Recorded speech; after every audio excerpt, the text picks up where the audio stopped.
विद्यार्थियों, आज हम महाभारत का जो वर्ण्य विषय है तथा महाभारत में की जो विषय वस्तु है उसमें किस किस का वर्णन किया गया है उसका हम अध्ययन करेंगे। उसके वर्ण्य विषय का कि महाभारत में वैसे तो अनेक विषयों का वर्णन किया गया है।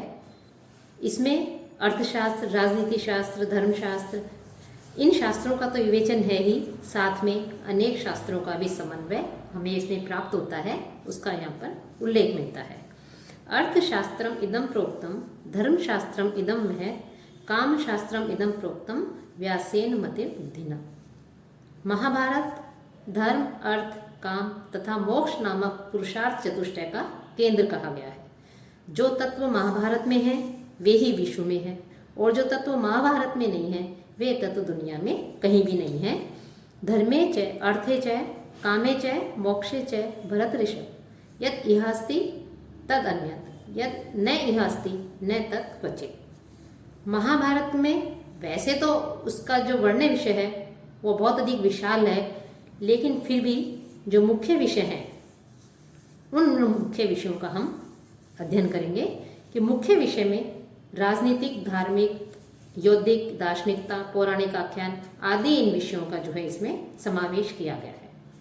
तो जहाँ तक राजनीतिक विषय की बात है, राजनीतिक विवेचन जो है हमें इस महाभारत ग्रंथ में मिलता है कि महाभारत, जिसका कि नाम ही स्पष्ट है महायुद्ध, कि महायुद्ध का आधार राजनीतिक रूप से अत्यधिक महत्व रखता है। महाभारत का अनुशासन पर्व राजनीतिक जो विचारधारा है उन विचारधाराओं को स्पष्ट करता है।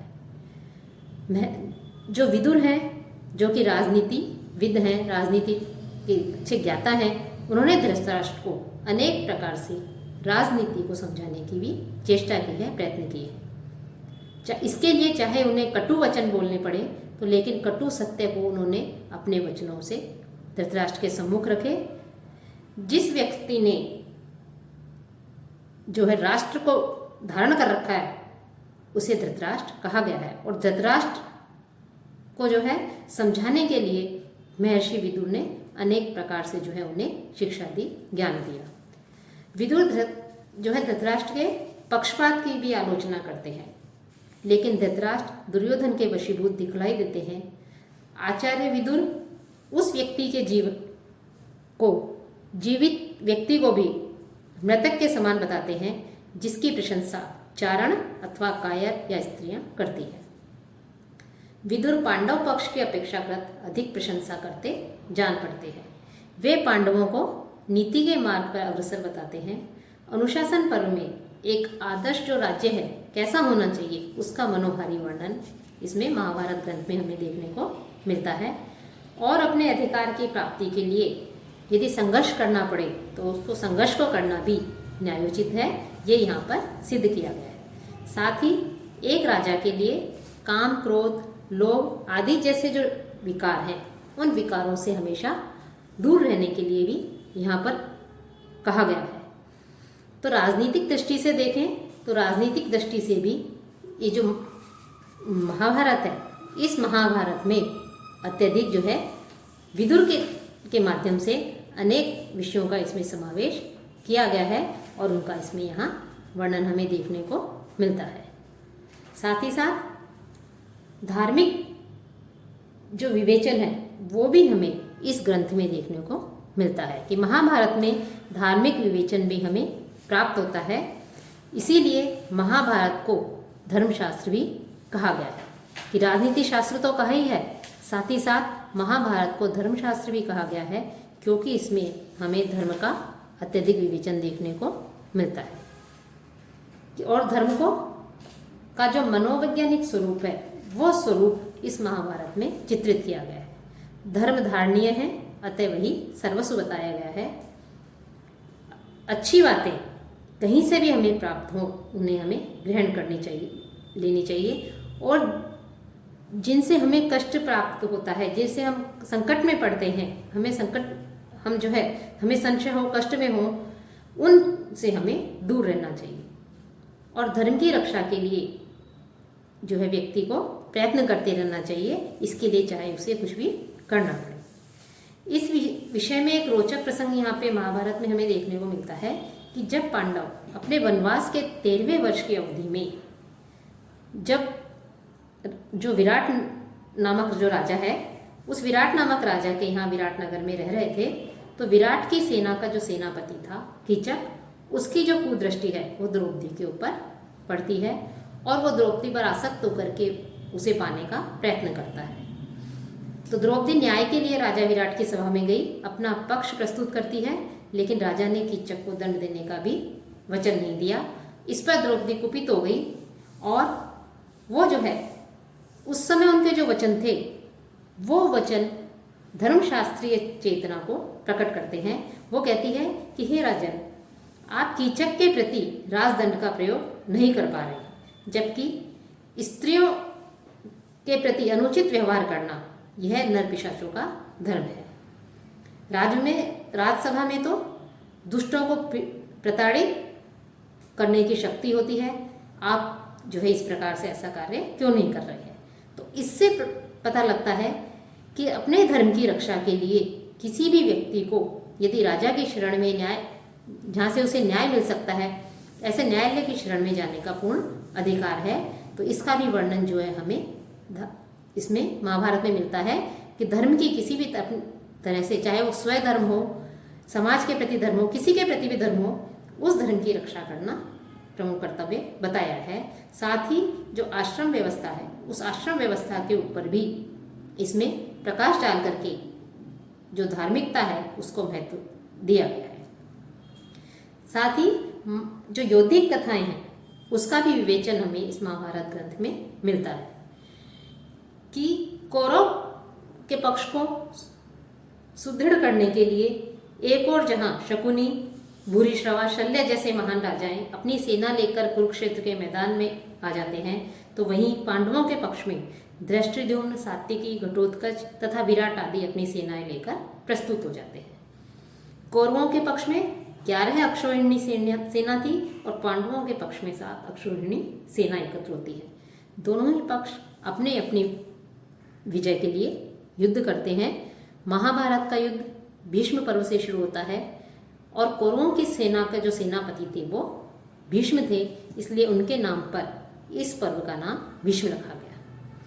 तो इसमें, और जब भीष्म अर्जुन के बाणों से के प्रहारों से हताहत हो जाते हैं तो उनके पश्चात शल्य सेनापति बनते हैं और इन जो सेनापति हैं उन सेनापतियों के नेतृत्व में लड़े जाने वाले जो युद्ध थे उन युद्धों को ही क्रमशः भीष्म पर्व, द्रोण पर्व, कर्ण पर्व और शल्य पर्व के रूप में प्रदर्शित किया गया है। महाभारत के युद्ध का जो कारण है वो युद्ध का कारण कौरव और पांडवों का विद्वेष मात्र न होकर अन्य राजाओं का भी पारस्परिक वैमनस्य भी है कि इस प्रकार से ये जो महाभारत ग्रंथ है, इस महाग्रंथ में जो मुख्य रूप से जो युद्ध हैं उन युद्धों का भी जो है इसमें वर्णन हमें देखने को मिलता है कि उस जो सेनापति जिसका सेना का नेतृत्व करता है उसी के आधार पर नेतृत्व कर करके जो जिसके नेतृत्व में युद्ध लड़ा जाता है उसी के आधार पर यहाँ पर पर्वों के नाम भी रख दिए हैं। दार्शनिकता का वर्णन भी हमें इस महाभारत में मिलता है, देखने को मिलता है कि मोक्ष तत्व का सविस्तार इसमें वर्णन किया गया है।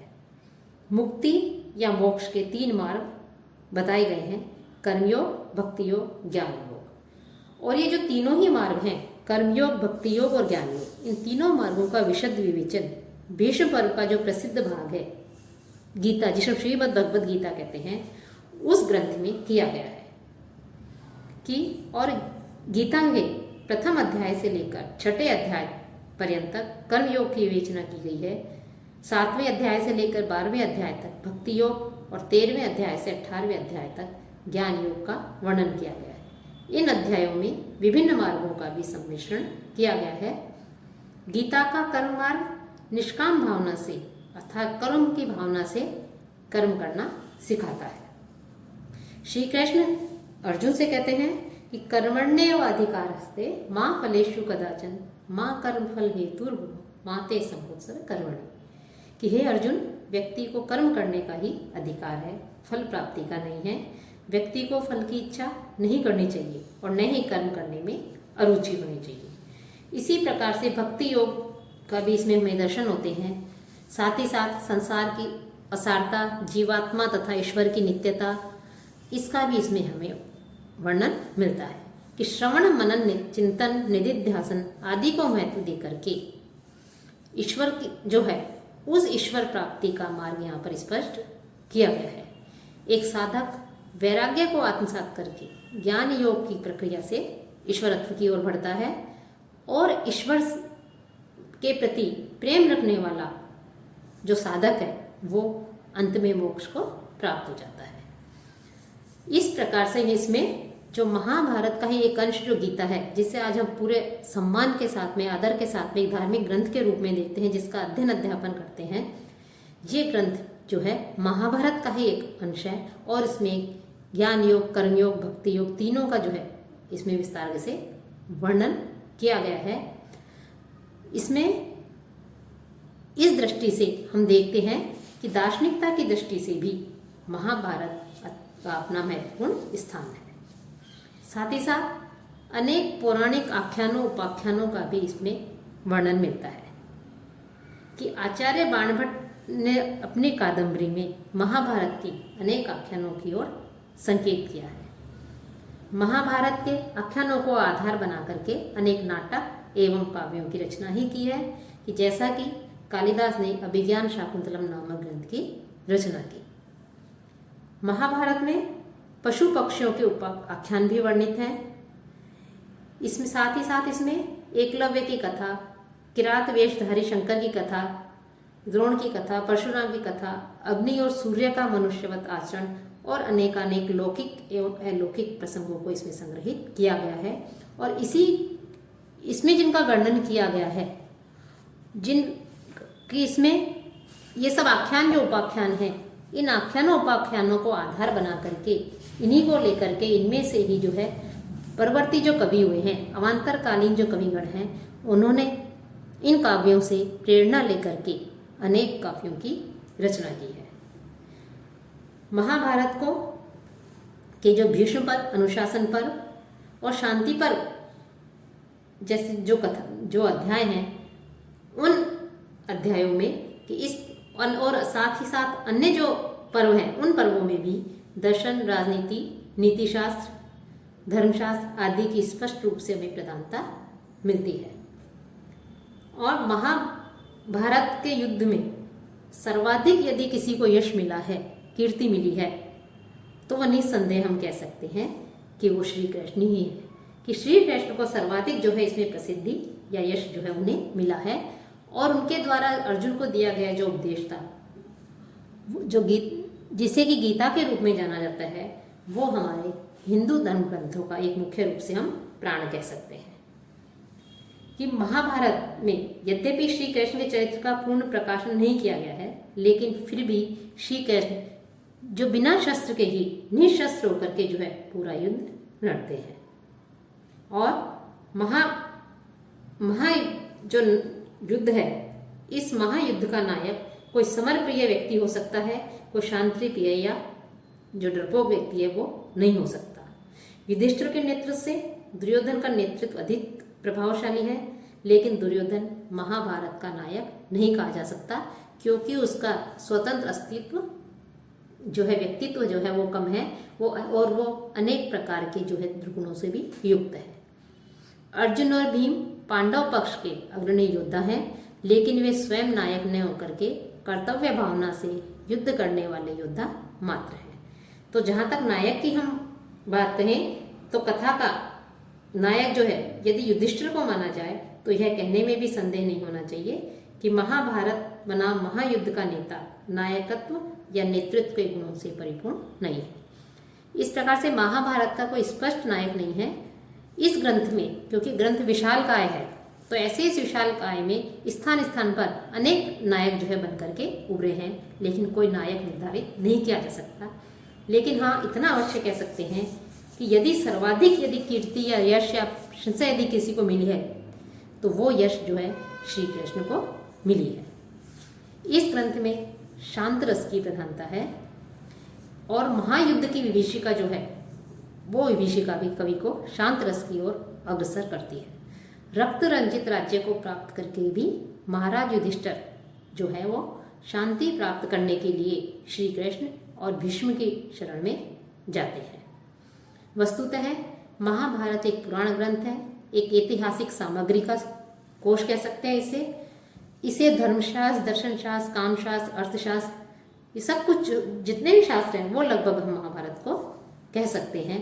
और यह अपना अत्यधिक जो है महत्व रखता है और इससे प्रेरणा लेकर के बाद के कवियों ने जो है अनेक ग्रंथों की रचनाएं की है। इसलिए इस महाभारत जो ग्रंथ है यह विविध विषयों की एक सजीव चित्रशाला जो है हम इसे कह सकते हैं।